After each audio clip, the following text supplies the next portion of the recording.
नमस्कार। आप देख रहे हैं जनादेश और मैं हूं राजेंद्र तिवारी और हमारे साथ हैं जनादेश के संपादक अमरीश कुमार। आज दरअसल कुछ अलग तरह से कार्यक्रम चलेगा और आज हम बात करेंगे बिहार की राजनीति में ओवैसी के एंगल पर। असदुद्दीन ओवैसी जो एआईएम के प्रमुख हैं, हैदराबाद से आते हैं और सांसद हैं। बहुत सारे मसलों पर पिछले 5-6 साल से जिस तरह का माहौल देश में है, उसमें बहुत सारे मसलों पर साफ साफ बात करने के लिए वो जाने जाते हैं। संविधान सम्मत, संविधान की बात, और पार्लियामेंट में तो उनसे बेहतर वक्ता कोई दिखाई ही नहीं देता है।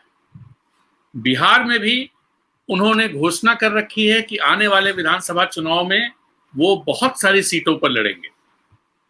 कई सीटों पर अपने उम्मीदवार भी घोषित कर रखे हैं। दरअसल मेरी अमरीश जी से बात हो रही थी बिहार चुनाव को लेकर के, तो अमरीश जी ने कहा बिहार चुनाव पर हम लोग कार्यक्रम करते हैं और खास तौर पे ओवैसी फैक्टर पर। तो अमरीश जी इस कार्यक्रम में सवाल करेंगे और मैं बिहार की राजनीति को देखते हुए, बिहार की राजनीति जिस तरह से मैंने समझी है और समझता हूं, उस हिसाब से मैं उनका जवाब दूंगा। तो अमरीश जी।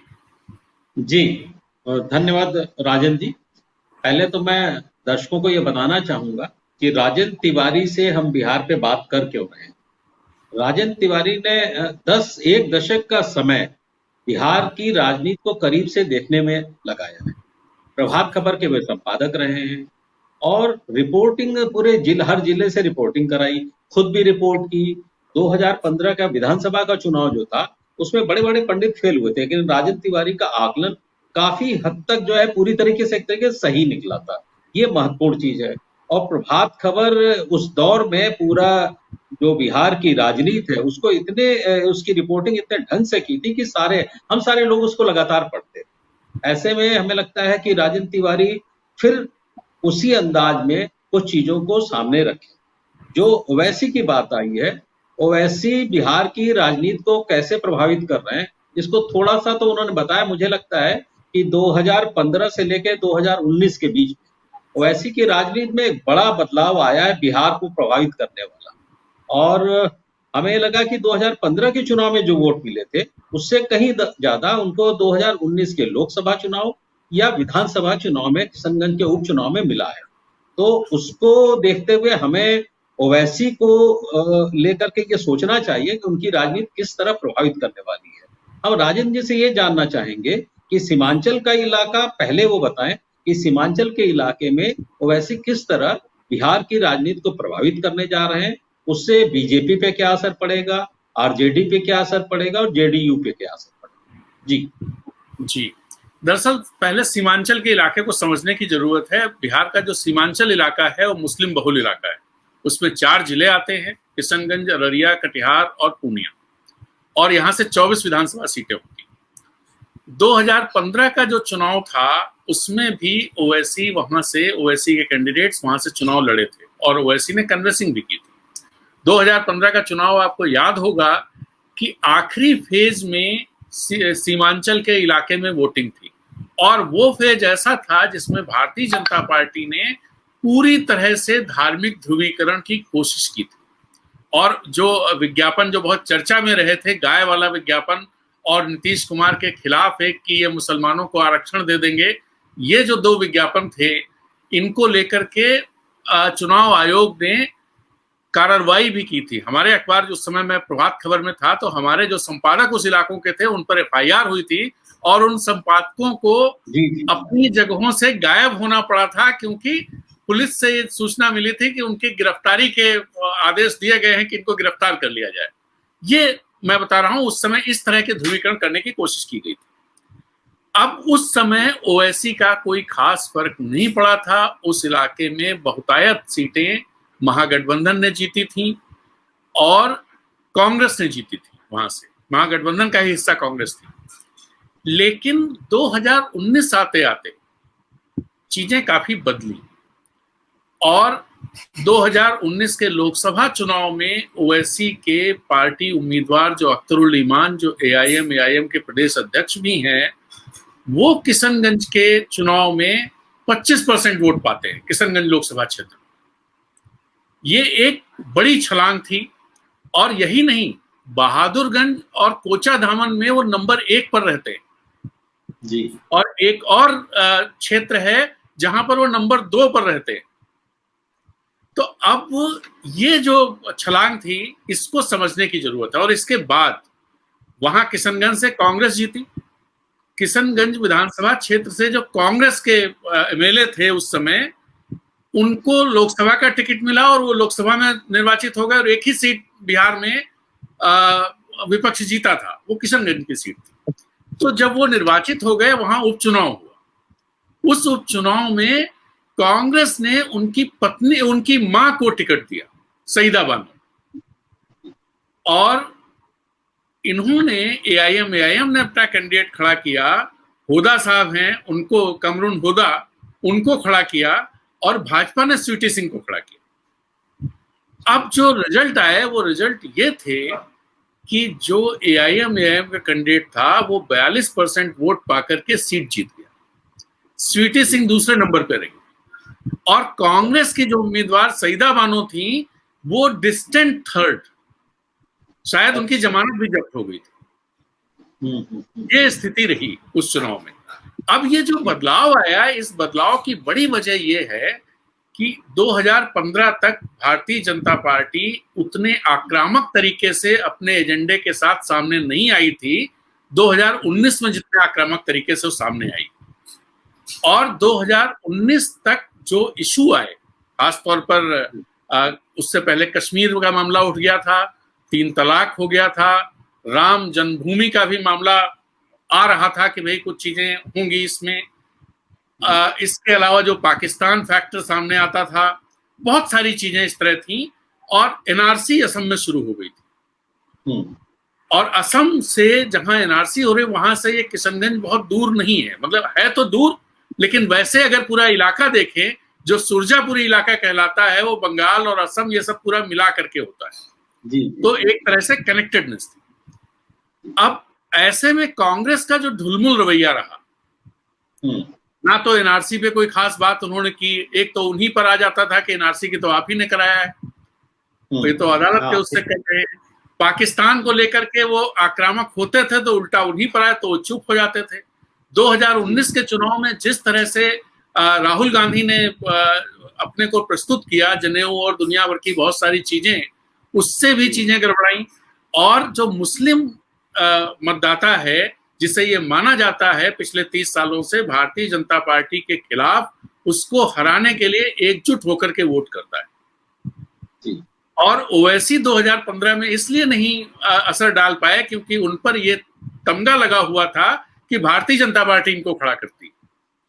लेकिन 2019 के उपचुनाव में हुआ ये कि स्वीटी सिंह सामने आ गई, जो भाजपा की उम्मीदवार थी, और मुस्लिम वोट चला गया पूरी तरह से एआईएम।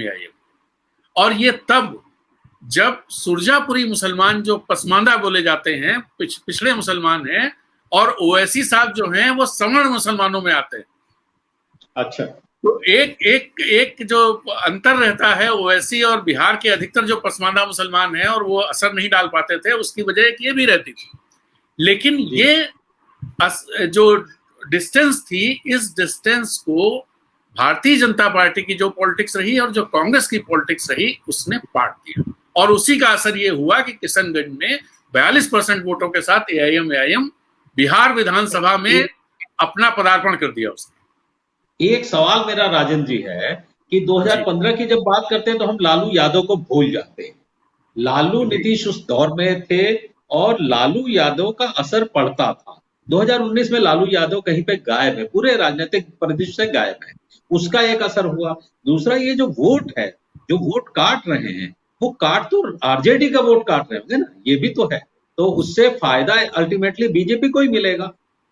ये मैं जानता। आप सही कह रहे हैं, और ये बात लगातार कही जाती है ओवैसी, असदुद्दीन ओवैसी की राजनीति को लेकर के, कि झारखंड में उन्होंने 14 उम्मीदवार खड़े कर दिए थे। हालांकि इक्का दुक्का जगहों पे कुछ हजार वोट मिले, बाकी जगह कुछ वोट नहीं मिले, 2% के आसपास उनको कुल मिला के वोट मिले। लेकिन बिहार में जो ये उपचुनाव हुआ, जो झारखंड से पहले हुआ था, इस उपचुनाव में उन्होंने बीजेपी के कैंडिडेट को हराया है। तो और असदुद्दीन ओवैसी इस बात को इस तरह से रखते हैं कि भाई ये जो आप लोग कहते हो या जो लोग हम पर आरोप लगाते हैं कि हम भाजपा के मददगार हैं, तो हम मददगार कैसे हैं, हमने तो भाजपा के ही कैंडिडेट को हरा दिया। नहीं नहीं, ये तकनीकी रूप से मेरा ये कहना है कि एक उम्मीदवार ही जीतेगा, और वो जब चुनाव लड़ रहे हैं पहले अपनी जीत सुनिश्चित करेंगे, बीजेपी की तो करेंगे नहीं। तो ये तर्क जो है ये कुतर्क की तरह लगता है। वहां वैसी जीते ये ठीक बात है, लेकिन उन्होंने आरजेडी को भी हराया, ये शायद भूल रहे हैं। बाकी सारे दलों को हराया, उसमें बीजेपी भी शामिल है, ये मेरा कहना है। तो ये नहीं, किशनगंज में कांग्रेस खड़ी थी, भाजपा खड़ी थी और एआईएमआई, बाकी कोई नहीं। और कांग्रेस डिस्टेंट नंबर 3 पे रही। तो मुकाबला हुआ भाजपा और एआईएमआई, और ये बात असदुद्दीन ओवैसी बहुत ही मजबूती के साथ कहते हैं कि हम बीजेपी की नंबर पे थी और बीजेपी किस नंबर पे थी, बीजेपी और कांग्रेस किस नंबर पे थी, बीजेपी कितना वोट पाई थी और कांग्रेस कितना वोट पाई थी उस चुनाव? नहीं, बीजेपी से 10,000 वोट ज्यादा पाए थे असदुद्दीन ओवैसी के। हाँ, नंबर 10,000 वोट ज्यादा। तो अगर 42% वो पाए तो ये भी 40 के परसेंट आसपास बीजेपी को मिले। और यहाँ कांग्रेस के वोट बहुत कम, कांग्रेस थी यहाँ, कांग्रेस थी। लेकिन और अब जब चुनाव होगा विधानसभा का, तो कई इलाकों में आरजेडी से भिड़ंत होगी, और आरजेडी से जब भिड़ंत होगी तो माइनॉरिटी का जो वोट है वो काफी हद तक बटेगा, जो मुझे लग रहा है कि बटेगा, खास करके इन हालात में कि सीए के आंदोलन को लेकर के ओवैसी ने एक बड़ी साफ लाइन ली और बहुत सारी सभाएं की। तो इन स्थितियों को देखते हुए आपको क्या लगता है कि आने वाले विधानसभा चुनाव में आरजेडी को ज्यादा नुकसान पहुंचाएंगे ओवैसी या नहीं? देखिए, इसमें एक फैक्टर तो आपने पहले ही बता दिया कि लालू प्रसाद यादव इस चुनाव में मौजूद नहीं है। पिछले चुनाव में मौजूद थे, और देश में वो अकेले ऐसे नेता हैं, कांग्रेस और इनको कम्युनिस्ट पार्टियों को छोड़ करके, जिनको ये कहा जा सकता है कि कभी बीजेपी का किसी तरह से साथ नहीं दिया। इसके अलावा कोई नेता ऐसा देश में नहीं है जो परोक्ष या अपरोक्ष रूप से, जिस पर आरोप, मतलब कुछ तो परोक्ष रूप से रहे, चाहे ममता बनर्जी हो या मायावती हो या और भी कोई लोग। लेकिन और कुछ अप्रोक्ष रूप से भी, जैसे समाजवादी पार्टी पर आरोप इस तरह के लगते रहते हैं कि भाई वो बीजेपी के सपोर्ट में बहुत सारे काम करती है। लेकिन लालू जी पर इस तरह का आरोप आज तक नहीं लगा, और उनको माना जाता है कि कम से कम सांप्रदायिकता के मसले पर उनके दामन पर कोई दाग नहीं जी। वो पूरी तरह से बीजेपी के खिलाफ रहे, और इवन अभी जेल में हैं, और जेल से भी वो बीजेपी के खिलाफ ही बोलते हैं, जबकि वो जानते हैं कि बीजेपी के खिलाफ अगर वो ना बोले और वो समझौता करना चाहें तो शायद जेल से बाहर आ जाएं, लेकिन ऐसा वो करते नहीं। खैर, वो गैर मौजूदगी एक बहुत बड़ा कारण है। दूसरा, कांग्रेस का जो ये अब और सारे मुद्दे हो गए, 370 हो गया, राम मंदिर हो गया, राम मंदिर पर प्रियंका गांधी का जो बयान आया था, और जिस तरह से उनका रवैया रहा है, सीएए पर कांग्रेस खुल करके कुछ नहीं बोल पा रही है, एनआरसी पर तो पहले से ही नहीं बोल पा रही थी, और अब जो चीजें जिस तरह से हुई हैं, पिछले दिनों के जो डेवलपमेंट्स हैं, उन सबको लेकर के अब मुस्लिम समुदाय के सामने एक संशय तो है कि वो भारतीय जनता पार्टी को कैसे मतलब हराने की, अगर वो चाहे कि हम इनको हराएं तो कैसे हराए। अब ऐसे में ये स्थिति बन सकती, पहले उसका स्वाभाविक ये रहता था कि भाई लालू जी की पार्टी, लेकिन लालू जी की पार्टी इस समय नेतृत्व विहीन है एक तरह से। तेजस्वी यादव में वो तेज नहीं है जो लालू जी में था, और वो लीडरशिप भी नहीं दे पा रहे हैं।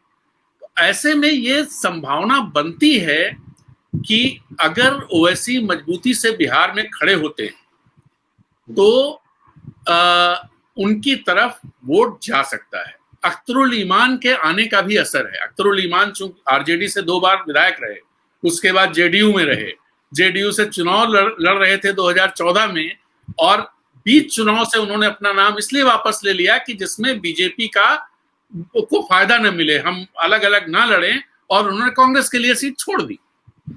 तो ये जो चीजें रही, ये अख्तरुल ईमान का अपना वो रहता है। इसके चलते एक माहौल तो मोटे तौर पर मुसलमानों के बीच बन रहा है। लेकिन यह बात भी तय है कि सिर्फ मुसलमानों के बूते सीटें जीत पाना संभव नहीं है, और ये बात असदुद्दीन ओवैसी समझते हैं। इसका मतलब ये कि जो लालू का जो परंपरागत वोट बैंक था, माई जिसे कहते थे, मुस्लिम यादव, वो इस चुनाव में टूटने जा रहा है, ये मेरा। हाँ, टूट सकता है। मैं ये नहीं कहूंगा कि टूटने जा रहा है, क्योंकि अभी चुनाव में 2 महीने, करीब 3 महीने का समय है, तो राजनीति में कब क्या हो कुछ नहीं कहा जा सकता। लेकिन अभी की स्थिति में बहुत कंफ्यूजन है विपक्ष को लेकर के, विपक्ष की राजनीति को लेकर के। इसलिए ये हो सकता है कि मुस्लिम वोट बिना, जब उसके सामने मजबूत विकल्प ना हो, तो उनको देने की जगह हम अपनी पार्टी को ही वोट दे दें। ये एक जो सोच आ सकती है। दूसरी बात, असदुद्दीन ओवैसी इस समय कोशिश ये कर रहे हैं कि छोटी छोटी पार्टियों को लेकर के एक कोई गठजोड़ बन जाए बिहार में। इसके चलते पिछले दिनों उनकी पार्टी के लोग जीतन राम मांझी से मिले। जीतन राम मांझी महागठबंधन से नाराज चल रहे हैं, नीतीश कुमार भी उन पे डोरे डाल रहे हैं कि वो उनके साथ आ जाए। तो जीतन राम मांझी, फिर पप्पू यादव की भी चर्चा चलती रही है कि जीतन राम मांझी, पप्पू यादव और एआईएम मिल करके दलित और पिछड़ा जो पप्पू यादव हैं और मुस्लिम, ये एक गठजोड़ अगर बन जाए तो शायद कोई इम्पैक्ट वो चुनाव में डाल पाए। तो ये हो सकता है। ये उत्तर प्रदेश में एक प्रयोग पीस पार्टी ने किया था, वही मुस्लिम अल्पसंख्यक की, जहां समाजवादी पार्टी थी, तब भी ये माना जा रहा था कि पीस पार्टी एक तरीके से समाजवादी पार्टी के खिलाफ लड़ रही पार्टियों को मदद भी कर रही है, खास करके मुख्य धारा वाली जो पार्टियां हैं, भाजपा जिसमें थी। लेकिन उनके पास बेस सिर्फ मुस्लिम बेस था, जो ओवैसी के पास है। अगर खाली मुस्लिम वोट के आधार पे कोई पार्टी बड़ी ताकत बन के आ जाए, ये मुझे तो उत्तर प्रदेश में नहीं नजर आया, बिहार में भी ऐसा नहीं लगता है, ये मेरा कहना है। जी अमरीश जी, इसमें हमें थोड़ा इतिहास में जाना पड़ेगा। आप आजादी से पहले एक मुस्लिम पार्टी थी और एक कांग्रेस थी देश की राजनीति में, मोटे तौर पर मुस्लिम लीग और कांग्रेस। उस समय जो प्रोविंसेस के चुनाव हुए थे आजादी से ठीक पहले वाले 46 में, उसमें जितनी मुस्लिम सीटें थी, अधिकतर सीटों पर मुस्लिम लीग जीती थी। और लेकिन 47 जो विभाजन हुआ, विभाजन के बाद कोई ऐसी पार्टी देश में मुस्लिम आधार वाली पार्टी नहीं खड़ी हो पाई कि जो पूरे देश में प्रभाव रखती है, जिसका अखिल भारतीय प्रभाव हो।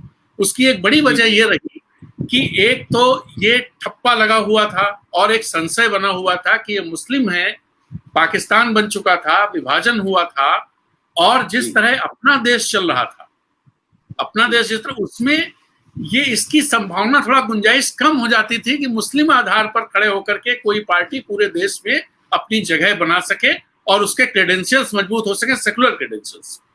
तो देखिए, मुस्लिम लीग केरल में है, मुस्लिम लीग जो है वो मुस्लिम लीग नहीं, मुस्लिम पार्टियां जम्मू कश्मीर में है, चूंकि जम्मू कश्मीर एक मुस्लिम बहुल हो रहा, लेकिन बाकी जगह मुस्लिम पार्टी ऐसी कोई नहीं रही जो 2-4 राज्यों में अपना प्रभाव रखती हो, सरकार बनाने और गिराने के खेल में खेल की ताकत रखती हो, नहीं रही बिल्कुल।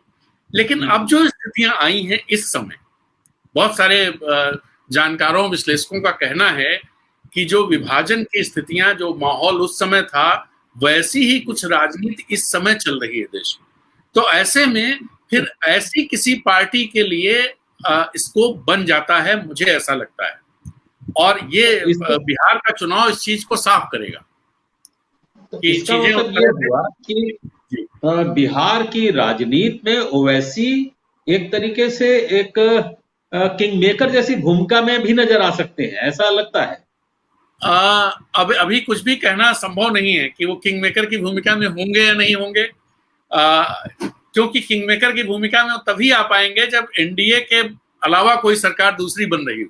जी। अब ये आज की तारीख में ऐसा नजर नहीं आ रहा है, क्योंकि विपक्ष बिखरा हुआ है। लेकिन एक बात तय है कि ओवैसी जितनी शिद्दत के साथ लगे हुए हैं, तो इस चुनाव में नहीं तो इसके बाद वाले चुनाव में एक बड़ी ताकत के तौर पर बिहार में वो, या आप कहें उत्तर भारत में खड़े हो सकते हैं। आप देखिए, पिछले 4-5 सालों में उनकी बढ़त देखिए कि महाराष्ट्र में उन्होंने पहले जो 24 सीटों पर चुनाव लड़ा था, पिछली बार 43 सीटों पर लड़ा और 43 में से 2 सीटें जीत ली। पहले वो हैदराबाद की ही पार्टी मानी जाती थी, लेकिन हाँ, फिर झारखंड में उन्होंने चुनाव लड़ा। बिहार में उससे पहले वो चुनाव लड़ चुके हैं, बिहार में 2019 का लोकसभा चुनाव लड़ा उन्होंने, और वहां भी जो मैंने आपको बताया कि किशनगंज पे किस तरह से उनका प्रदर्शन रहा, तो ये सारी चीजें कुछ जो सामाजिक स्तर पे जो बदलाव चल रहे हैं उनको भी दिखाती। नहीं, उसमें एक फर्क मुझे नजर आता है यूपी और बिहार में। देखिए, यूपी बिहार में, उत्तर प्रदेश में समाजवादी पार्टी में मुलायम सिंह यादव हैं इस समय, अखिलेश यादव हैं जी। बिहार के अंदर आप देखिए तो जो सोशल जस्टिस की पार्टी थी आरजेडी, वो नेतृत्वहीन है, लालू यादव नहीं। इसका फायदा शायद ओवैसी ज्यादा ले रहे हैं, वो फायदा यूपी में उनको नहीं मिलने वाला है, जो मेरा अभी तक का आकलन है। तो हाँ, हो सकता है, लेकिन तो क्या होता है जी कि जैसे मान लीजिए कि बिहार में उनको ये फायदा मिल जाता है तो इसकी मैसेज भी तो सब जगह जाता है। बिहार का चुनाव है, फिर उसके बाद बंगाल का चुनाव भी है, और इस तरह की सूचनाएं हैं कि बंगाल के चुनाव में भी असदुद्दीन ओवैसी बड़ी संख्या में सीटों पर चुनाव लड़ने वाले हैं। वहां भी उन पर यह आरोप लग रहा है कि वो बीजेपी की मदद करेंगे, लेकिन अभी इस बारे में चूंकि असदुद्दीन ओवैसी जो कुछ बोलते रहे, फेस पर अगर उनको लिया जाए तो जिस तरह से वो लोकसभा में बोलते हैं, जिस तरह से वो अपनी सभाओं में बोलते हैं, और जिस तरह से वो संविधान की बात करके अपनी बातों को कहते हैं, और मुझे कहीं उनकी बातों में कोई कम्युनल एंगल नजर नहीं आता असदुद्दीन ओवैसी की।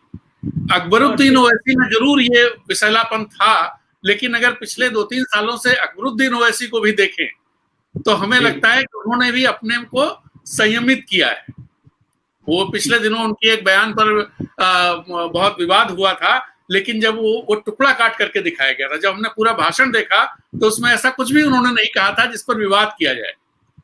तो कुछ बदलाव तो उस पार्टी में आ रहे हैं। अब देखना ये लगता है जी, मुझे ये लगता है कि बिहार की अगर राजनीति होगी तो बीजेपी भी एक एक्सपेरिमेंट तो करना ही चाहेगी, और अगर अप्रत्यक्ष रूप से वो मदद कर देगी तो शायद उसको ज्यादा फायदा होगा। तो राजनीति में तो दुश्मन का दुश्मन अपना दोस्त होता है। ऐसे में ओवैसी अगर बीजेपी अप्रत्यक्ष रूप से बीजेपी के साथ हाथ मिला लेते हैं तो इसमें कोई हमें बहुत हैरानी तो नहीं होगी। सामने नहीं सकता। अमरीश जी, ये तो उन पे आरोप ही है कि हाथ मिलाए हुए हैं वो। उनको दरअसल उनके सामने चुनौती यही है कि ये साबित करना है कि जो वो कहते हैं कि हमने हाथ नहीं मिलाया है, उसे जमीन पर आकर के साबित करना है कि उन्होंने हाथ नहीं मिलाया है। ये तो उन पर आरोप हर कोई मानता है कि वो हाथ मिलाए हुए हैं। इधर ओवैसी की गतिविधियां कब से शुरू हो रही बिहार में, ये थोड़ा सी जानकारी और नहीं, अभी चूंकि ये चल रहा था, ये कोरोना का मामला चल रहा है, कोरोना से पहले तक ओवैसी वहां बहुत सक्रिय थे और सभाएं हो रही थी उनकी वहां पर। कोरोना के बाद से उनकी पार्टी तो सक्रिय है, जैसे हमने आपको बताया कि पिछले दिनों उनकी पार्टी के लोग मांझी से मिले और बात हुई, या पप्पू यादव से मिलते हैं, ये सब। और किशनगंज वाले इलाके में इसकी सक्रियता का अंदाजा और इस चुनौती का अंदाजा इस बात से लगाइए कि उस सीमांचल के इलाके में जितनी सक्रियता एआईएम की इस समय भी है, उसके चलते तेजस्वी यादव परेशान है, और उन्होंने घोषणा की है कि 25 अगस्त के बाद वो पूरा दौरा करेंगे सीमांचल का, इस कोरोना के समय में भी। कांग्रेस भी ऐसा करने वाली, वो लोग भी परेशान है कि क्या, क्योंकि कांग्रेस का जो बेस है, जो थोड़ा बहुत भी है, वो उसी इलाके में जी। तो इन दोनों के लिए बड़ी चुनौती है। वर्चुअल रैली जैसे कि अमित शाह करते हैं, बाकी लोग करते हैं, कोई वर्चुअल रैली की प्लानिंग अभी तक नहीं नजर आई है ओवैसी की तरफ से? नहीं, ओवैसी की तरफ से वर्चुअल रैली अभी तक नहीं हुई है वहां पर, लेकिन उनके नेता, जो मेरी जानकारी है, अख्तरुल ईमान और जो नए विधायक हैं, और इसके साथ अभी चूंकि विधायक हो गए वो, और पिछली बार अच्छी फाइट दी थी उसमें, तो उनके पास एक ठीक ठाक कार्यकर्ताओं का फौज फाटा बन गया है, और वो लोग जमीनी स्तर पर सक्रिय हैं। अच्छा, जैसे असम में जो 15-14 अगस्त को जो एनआरसी को लेकर के प्रदर्शन हुआ है, और जिसके चलते वहां पर फिर इंटरनेट वगैरह काट दिया गया था 24 घंटे 48 घंटे के लिए, उसका असर भी किशनगंज और दूसरे इलाकों में है। अच्छा, ऐसा नहीं है कि ये इलाके उससे अछूते हैं, और ये असर इसी वजह से है क्योंकि वहां एआईएम भी सक्रिय है और इन चीजों को लोगों तक ले जाती है। तो इसका मतलब ये हुआ कि ओवैसी की जो पार्टी है वो पूरी तरह जमीन पे अब सक्रिय हो चुकी है और ठीक से हो चुकी है। हमें लगता है कि बाकी गतिविधियां जैसे और पार्टियां कर रही वो भी कर रही। हाँ, ओवैसी की पार्टी, ओवैसी भले नहीं है। उन्होंने अपना एक ढांचा तो बना लिया है और अच्छा। ये नहीं कह सकते कि बिहार के 38 जिलों में उनके पास पर्याप्त संख्या में कार्यकर्ता हैं और संगठन है, ऐसा नहीं है। लेकिन कुछ जिलों में बहुत ही संघनित तरीके से उनका काम चल रहा है और उनके कार्यकर्ता भी हैं, उनका संगठन भी मजबूत है। जी, मुझे लगता है ओवैसी पे एक अंतिम उस टिप्पणी के बाद आप पूरी राजनीति पे एक उनकी अंतिम टिप्पणी करें, उसके बाद इसको हम समाप्त करें आज की अपनी बातचीत जी, कि बिहार के अंदर ओवैसी कितना असर डालने वाले हैं। जी, देखिए, आज अगर हम देखें आज के परिदृश्य में जो जहां खड़ा है राजनीतिक तौर पर, उसमें अगर देखें तो ओवैसी, हमें लगता है कि चुनाव में अगर यही स्थितियां रही तो चुनाव में एक ताकत बनकर उभरेंगे। कितनी सीटें जीतते हैं ये बात दीगर है, लेकिन वोट परसेंटेज में वो ठीक ठाक जंप लेकर के आएंगे। दूसरी बात यह है कि अगर ओवैसी इस दौरान, जो आप भी कह रहे थे और बहुत सारे लोग कहते हैं कि वो भाजपा की जेबी पार्टी है या बी टीम है या भाजपा उन्हें स्पॉन्सर करती है, इस टैग को अगर उतारने में वो कामयाब हो गए तो फिर बड़ी ताकत और के तौर पर उभर सकते हैं और ये राजद के लिए खतरे की घंटी हो सकती है। जी, ठीक है राजन जी, आज की बातचीत यहीं पे, अगले हफ्ते फिर हम मिलेंगे बिहार की राजनीति पे बात करने के लिए। धन्यवाद। तो मैं भी एक अपने दर्शकों से ये अनुरोध कर लूं कि जनादेश चैनल पर रोज शाम को 7:30 बजे हम लोग करंट अफेयर्स पर चर्चा करते हैं, जिसमें देश के जो बहुत ही बड़े बड़े दिमाग हैं, ऐसे लोगों को हम लोग लेकर के आते हैं और ये चर्चा टीवी चैनलों से बिल्कुल अलग होती है। बहुत गंभीर चर्चा होती है, जिससे आपको कुछ ज्ञानवर्धन भी होगा, कुछ दृष्टि भी मिलेगी। तो आप लोग जनादेश चैनल को सब्सक्राइब कीजिए और शाम को हमारे उस कार्यक्रम को भी देखिए, तो हमें भी मदद मिलेगी और आपको भी कुछ आनंद आएगा, कुछ जानकारी मिलेगी, कुछ दृष्टि मिलेगी। तो इसी के साथ फिर हम बात खत्म करते हैं अमरीश जी। जी, नमस्कार, फिर मिलेंगे।